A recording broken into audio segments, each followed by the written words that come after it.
So good afternoon to all of you, and again, welcome back to our class. We just started earlier today, but this is just in continuation to our discussion last time, which is all about the structure of the research paper. And now, since we're done with this one. Now this slides, and also we're done with how to write all of this. Now we have discussed this last time. Yung different structure from introduction to methodology and conclusion and references. Now I think we are going to discuss next about where and how to begin. So yung mga tips lang no na on how to choose a research paper, which is very helpful for you to also start with your research proposal na, no? So unang-unang tip is that it should be something that interests you but from which you can still learn much, no? Although very for you interesting siya, but it doesn't mean na expert ka na doon, no? So kaya ka interested because you want to learn more or a lot, no?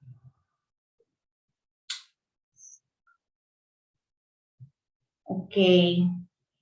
So and it should be not too broad, and ibig sabihin hindi siya masyadong malawak yung kanyang study kasi syempre, yung iyong content ay medyo very broad. So madami ka din dapat na i-research, no, for that. So yung very specific lang and not too difficult also. For example, wala kang ma-research kasi or very risky siya, no, or it's between life and death. Halimbawa, mag-interview ka ng mga criminals na entrepreneurs, no, or drug business, for example. So that's not very recommended for you.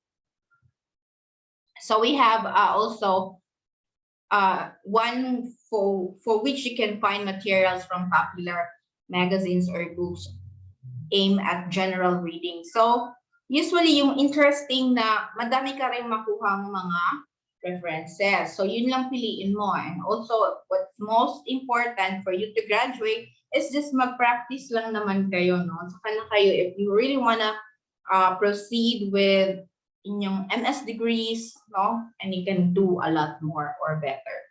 And next is that has some interest for the average reader. Hindi lang ikaw yung interesado, but there are also really things that we are very interested, but it not so seems to be interesting to everyone, no? So if your work, for example, nagwo-work kayo, if your work is aimed for your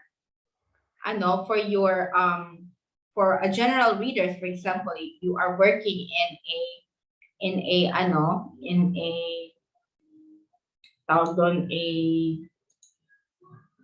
magazine or a publication, so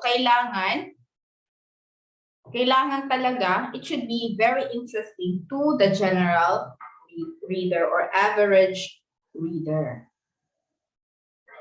Okay, so we also have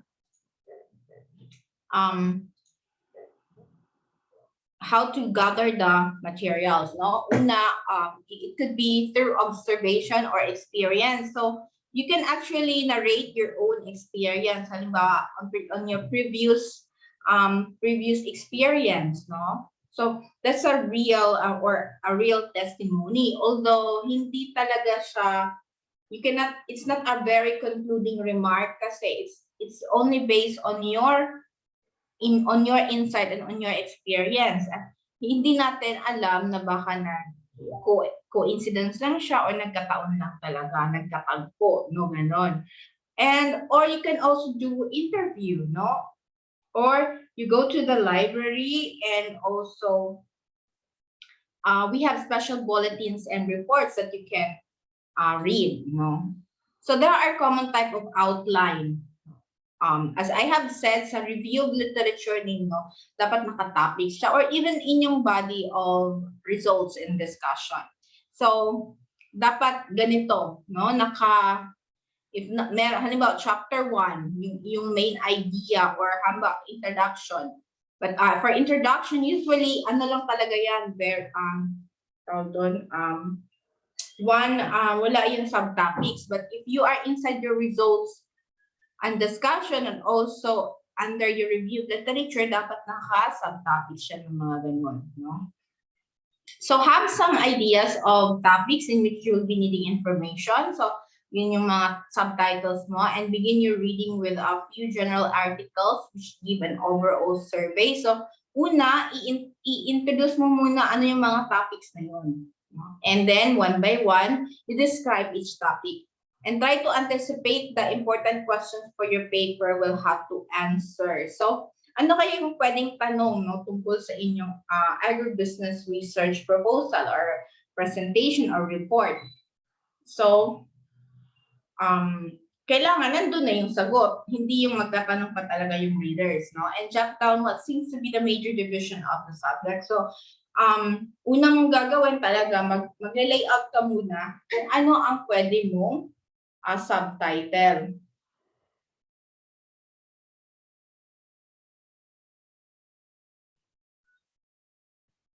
So ayun, no? Sorry kasi nag-message si Ma'am April. So for example, no, ito yung example na outline the origins of agriculture. So anong meron diyan, no? So anyone, mabasa ba ninyo? Yes. Pwede? Yes, John Ray, can you read? Mabasa ba ninyo? Kung ano yung mga outline?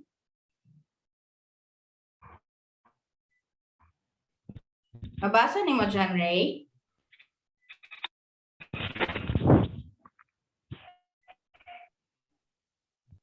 Yes, ma'am. Okay, so can you read?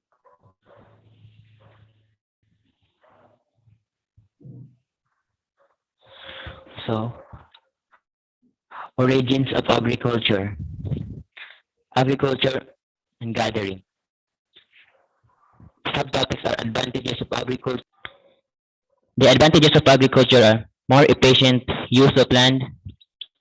On agriculture, 1 square meter supports for 50 people. More stable food source through year. More free time in non-critical seasons. B. The disadvantage of agriculture. Malnourishment. To the farmers often deficient in protein. Labor intensive in critical seasons. And the third one is high risk if crops, herds fail. Chapter 2. Identifying domesticates in archaeological records. The subtopics are plants and animals. For the plants, the first that seeds are bigger in size. Example, Tucente to maize. Second example, domesticated sunflower is at least 5 mm. The second one is the seed coats are thicker. The third, found outside natural range of distribution. For the animals, horns change in morphology. Examples, sheep. 2. Body size changes. 3. Changes in coat or fur. Age, sex distributions in skeletal collections.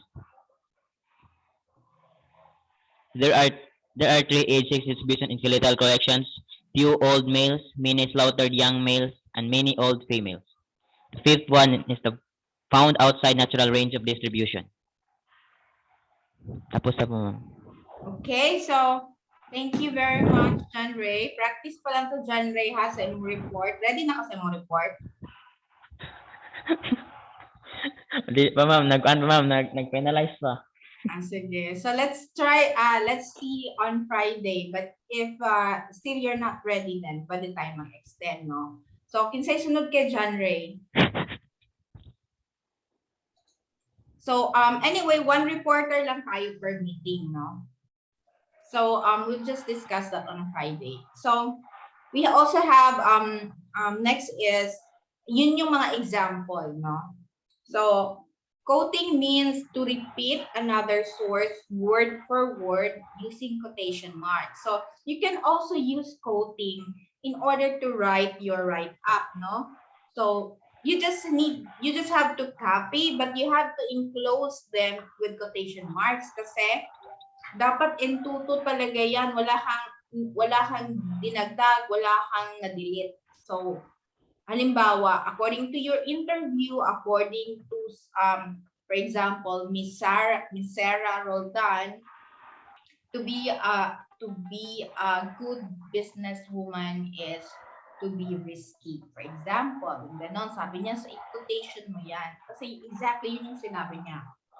So there are keys also to parenthetical citation. It should be kept short, no? Yung quotes na short lang, para will make it easier for your reader and give only information needed to identify the source on your work's cited page. So, yung mga ano lang, yung very specific, hindi naman lahat ng sinabi ni Ms. Sarah Roldan na i-quote mo, no? Yung specific information lang na kailangan. And you don't need to cite information that is common knowledge. For example, common knowledge na yung, for example, no, ano bang common knowledge sa agribusiness? I will just let's just say some other things other than agribusiness. For example, yung common knowledge natin na ano what do you call that? Earth has a gravity. So yung ganon, hindi mo na kailangan i-mention yun kasi it's a common knowledge na alam na natin yan lahat na meron tayong gravity, no? And in research papers, you should also quote from a source. So how do you do that to quote an author?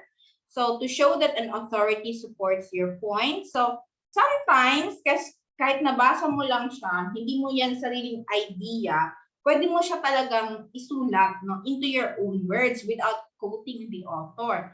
But even though you change everything and like for example, i-translate mo into your own words, but then it is still, sometimes it is still very authoritative kapag may sinad ka na author, ibig sabihin wala ka nagbubuot. Somebody has really published that one, no? That information. And also to present a position or argument, no? Like according to the Kipil 2021, agribusiness is outdated, no?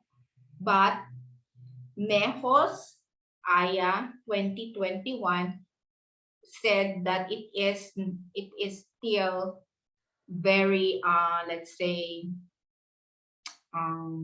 profitable, no? So two contrasting ideas, so kailangan mo talaga i-quote ang author, no? Pag ganon.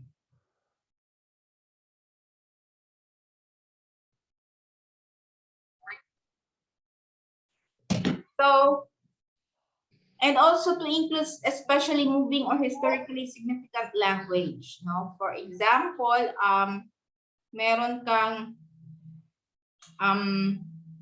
very halimbawa sa kanila lang talaga galing yung his words or yung history na yon, no? Or yung parang siya yung naunang nagsabi ng mga ganon, no? Ng mga sayings or words na ganon. And to present a particularly well-staged passage, for example, ano ba yung favorite ninyo? Like let's say, quote sa Bible, no? So, di ba pag mag-quote sa Bible, na dapat like John 3:15. So, unsa lang John 3:15? Kinsay mga kuan diri Christian?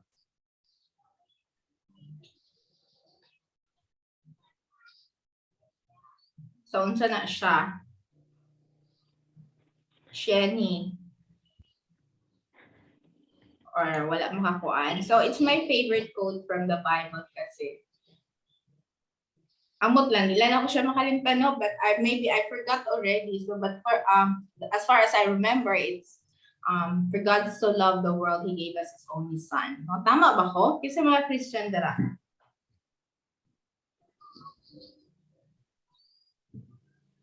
Tama po, ma'am. 16. Okay, John thank you, Ivory. Si Ivory pa kanina?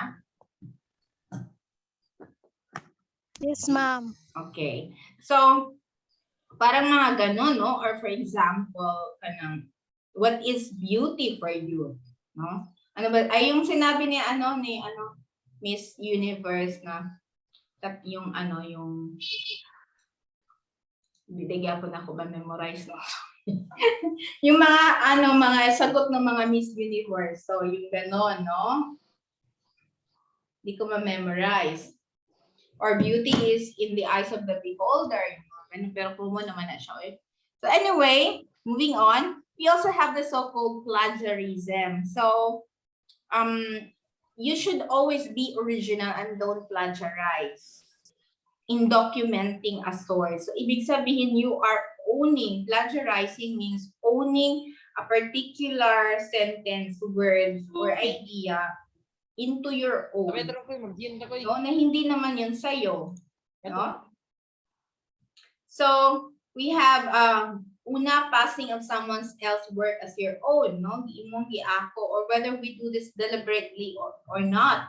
No, for example, like sometimes ganang copy-paste wala kita man imong report, no? So that is actually plagiarism na. You should unless i-quote nimo ang author as your reference, no? And not acknowledging when using information like yung data, table, figures, or graphics, no? Halimbawa, meron kang picture, even picture, no? Kinuhaan ka ng picture, kailangan may photo credit na gano'n. Photo credit, sino ba ang dito? Ating photographer. Halimbawa, si Jacqueline, photo credit from Miss Jacqueline, gano'n. So, dapat naka-acknowledge yan. O yung drawing na ba yan? Sino nag-draw niyan, no? So, dapat acknowledge well.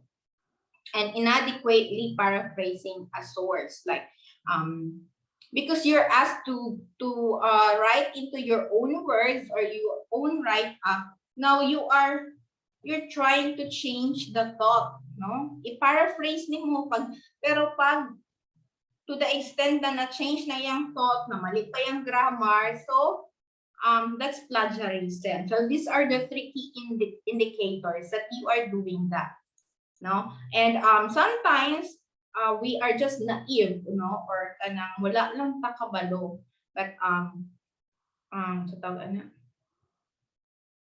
being naive is not an excuse, no? And it is even punishable by law. Plagiarism, or the act of presenting another's work or ideas as your own. It's just like stolen idea or kanang gikawat nimo ang mga idea sa ibang tao, no? Or stealing, no, yung ganon.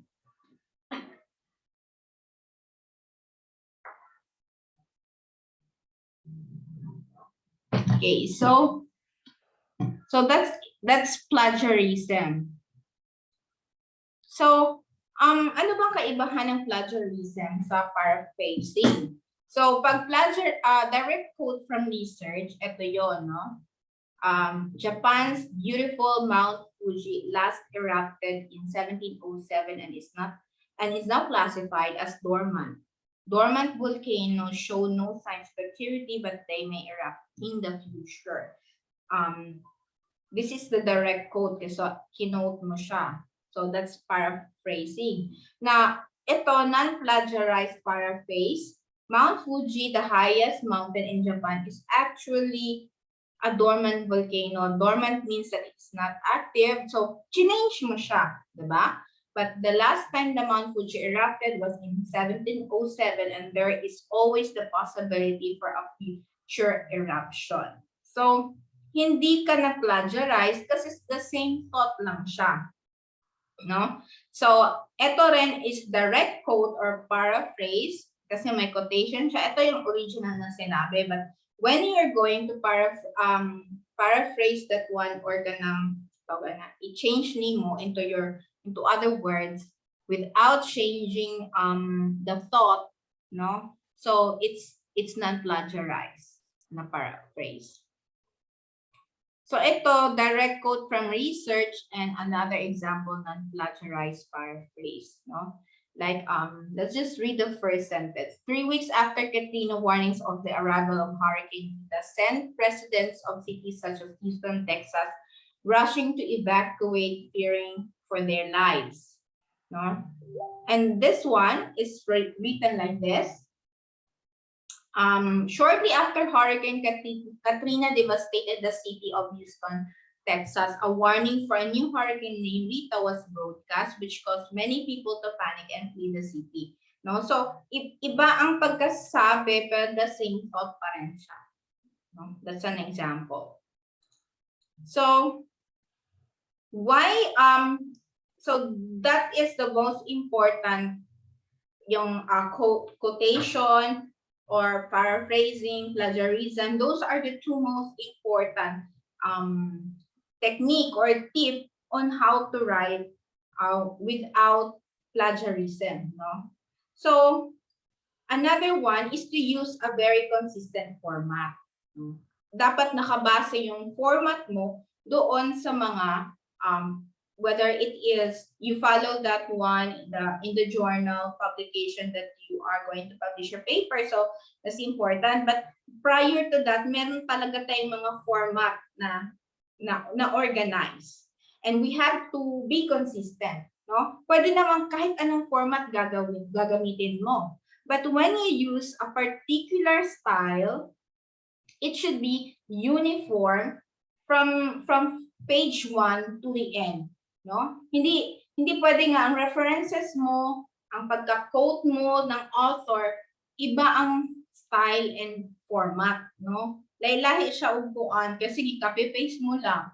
So hindi pwedeng ganon. And why? Why it should be consistent? Because this will help your reader understand your arguments and the sources they are built in, and allow readers to cross-reference your sources easily if they are doing further research. So parang standard din yan, no? Standard format, and provides consistent format.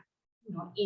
Ibig sabihin, if you have a consistent format, then you have a more reliable research and gives you credibility and reliability as a writer, no? Kung consistent ka sa imong format. So ano-ano yung mga format na yon? And why should you bother? It demonstrates you have looked up the information to prove your points, no? So therefore, you need really to have a specific format. In fact, when you do your thesis soon, you will actually follow the SICC standard format, no? Based on the research manual na ginawa ng faculty. So we're running out of time. Sorry. So I'll just well, anyway, let's just. So ayun, that's why you need really a definite format for that. Now, how to format your paper. So as I have said, meron na talagang mga organization that really made a particular format in terms ng paper, page margins, and font, then spacing, alignment of text, paragraph, indentation, end of sentence, and page numbers. Lahat yan may mga guidelines. So we have the MLA guidelines and the APA guidelines. Wait lang ha.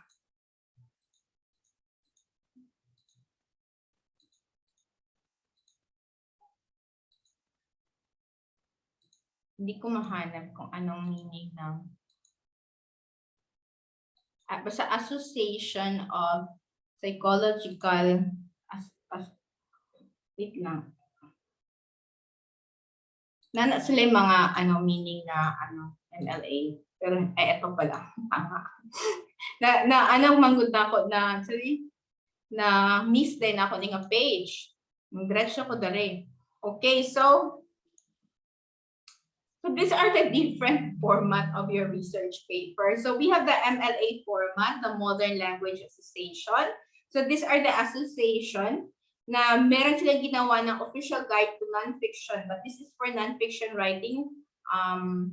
Ibig sabihin nonfiction yung mga technical or scientific adopted by schools, academic departments, and instructors. Ito namang APA format is the American Psychological Association.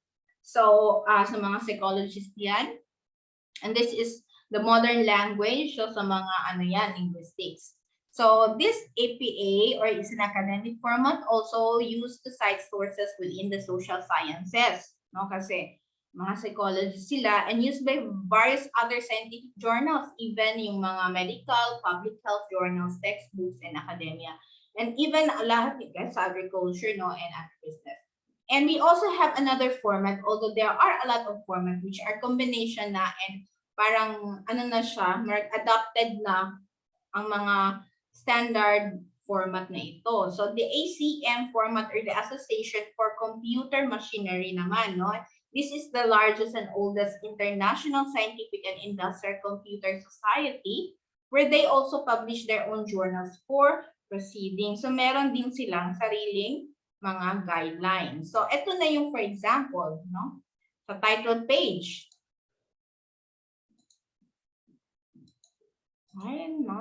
Okay, yung kanina, no?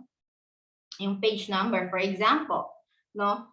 Ang paper, kapag naka-short man siya, diba? Ang 8.5 by 11 inches. So, in US standard. So, MLA guidelines na. Wherein sa APA guidelines, wala silang particular. Pwede long, short. But this is for MLA or the modern language ba yun? No, na. Modern language nga. Okay. And ang margins niya are 1 inches lahat. Yung computer natin, yung automatic format niya is 1 inches man lahat. No? And yung font niya dapat Times New Roman 12 point. So pareho sila sa APA, and double space lahat yung spacing, and flush left and right margin. At saka 1/2 or 5 spaces. And here, 5 to 7 spaces ang indentation niya. And kailangan, at the end of the sentence, leave 1 space. Same with APA. And yung page number niya should be in the upper right margin. No? 1/2 from the top and flush to the right margin. And this one, iba naman. On every page, except for figures, in the upper right margin naman siya. And 1/2 from, pareho lang pala. No? 2 or 3 words of the title. This is called the running head. So, yon. And in terms of title page, no, ito yung kanilang arrangement. Name, teacher's name, course number, and date. But in the APA guidelines, paper title, your name, and then your school. And then section headings is not really fixed for MLA. But for APA, kailangan may top level headings, may second level headings. Okay, so writing your bibliography, that is your list of the references or sources you use to get information for your report. No? So as a rule, in academic writing, student needs to admit the truth when they use other people's ideas, use data, information, written materials, even audiovisual resources and others. So when you use a direct quotation or copy section, you should, of course, follow, cite the source, and know bibliography through secret. No? Lahat ng kinote mo, nandoon dapat sa list of bibliography mo or kaya sa list of references mo. That's to say, it intends to tell the reader about accuracy, value, and relevancy of the sources that are cited. Now, we have also format in citing our references, no? We have for encyclopedia and dictionary. This is how we write them in the modern language association format. So, apelido, and then Tobias Richard name, and then Thurber James Encyclopedia Americana 1991 edition. So that's the example. Another example is this one, World Book Encyclopedia 1980. No? So nasa sa MLA format, naasa iwit ang in the end yung kanyang year. But comparing sa APA format, the first one is the author's name at saka hindi siya naka-spell out lahat, no? Ano lang siya, initial with tuldok or period, and then naka-close parenthesis yung date, and then yung pangalan ng encyclopedia at saka yung number of pages at yung publisher. So this is another example also. So this is the APA format. And usually, ang ginagamit ko mostly ay yung APA format. So we have 2 minutes.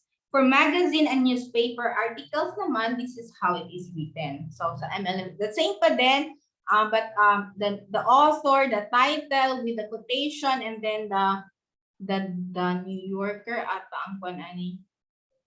Yes, periodical title or the magazine, name of the magazine, and then exact date talaga siya, February 15, 1993 at saka anong page. And another example here. So, sa APA format naman, ganun pa din, exact na date, pero naka-enclose siya ng parentheses after the author, and then yung name ng article, the name of the magazine, and the page. And the same example here. Okay, next is the MLA, and also it's done.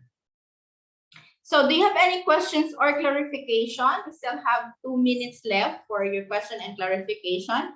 And hopefully you'll be, any of you will be ready for next meeting for your report. So do you have any questions or clarifications?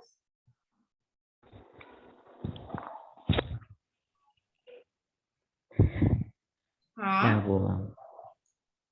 Wala na? Wala na po. Okay, thank you, John Ray, for helping me reading kanina. So, if there are no more questions, sure mo, so kanang, by the way, when you do your, when you do your research proposal, since we still have a lot of time, so depende lang kung sa maabutan, no? But you still need to present your research proposal after time mag-reporting yung mga research kuan. Okay, wala din ako siya. Okay.